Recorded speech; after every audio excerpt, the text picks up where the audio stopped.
Салем достар халайсыздар. Как говорится, по просьбам трудящихся, сейчас научим чего-нибудь хорошего желать на казахском языке в наступающем новом году. Например,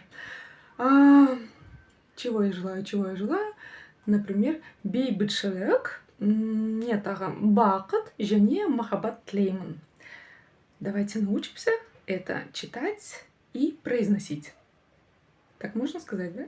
Читать и произносить. Ну, в общем, давайте разберемся сначала, как это пишется и читается, а потом, глядишь, вы кого-нибудь и поздравите на казахском языке. Разбираем первое слово. Бейбітшілік. Мира. Бейбітшілік. Нам это ведь сейчас пригодится, да?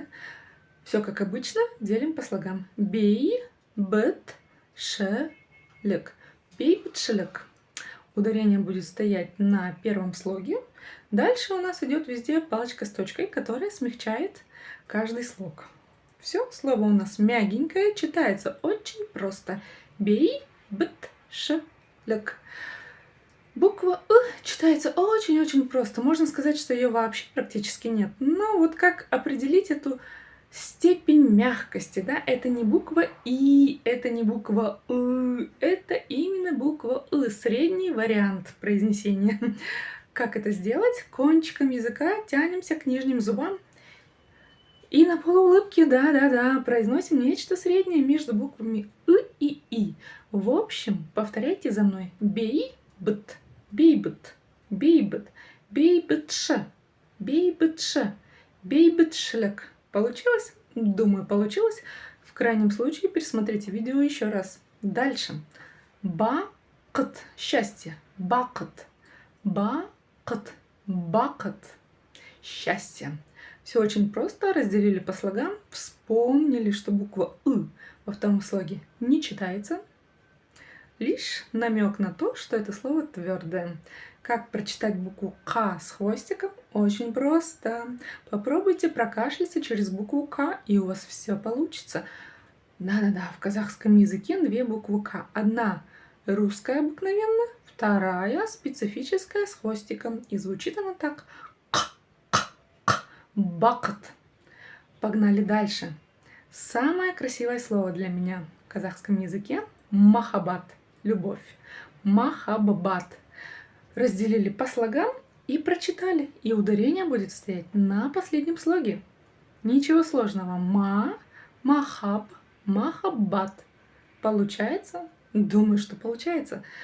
Ну и, собственно, это же кто-то желает, поэтому мы присоединяем слово тлеймін от глагола телеу. Буква У убирается, добавляется личное окончание и звучит это «я желаю». Тлеймін, тлеймін, тлеймін. Тлеймін. В начале и в конце данного слова у нас стоит буква Снова палочка с точкой. Она слово смягчает, но ее практически не слышно. Поэтому в транскрипции можно записывать прямо без нее. Тлеймін, тлеймін. А буква Е в середине слова вам подскажет, что она будет у нас ударная, то есть ударение на нее, и что слово полностью мягкое. Ну, в принципе, все эти буквы об этом говорят, да, и палочки с точкой, и буква Е. В общем, вот такие дела. Читаем еще раз. Бейбітшілік, бақыт, махаббат, тлеймін. Желаю вам мира, счастья и любви. А теперь соединяем предложение из нашего прошлого видео, которое звучит так. Келе жатқан жаңа жылыңызбен құттықтаймын, бейбітшілік, бақыт және махаббат тілеймін. В общем, вот такое вот поздравление у нас с вами получилось. Делитесь этим видео с друзьями, пусть они тоже научатся чему-нибудь хорошему, пусть они научатся поздравлять нас всех на казахском языке. И да, если у вас есть друзья из разных стран мира, которые интересуются казахским языком, пожалуйста, покажите эти видео. Пусть они прикоснутся к нашему волшебному казахскому языку и научатся на нем читать. Ну все, пока-пока.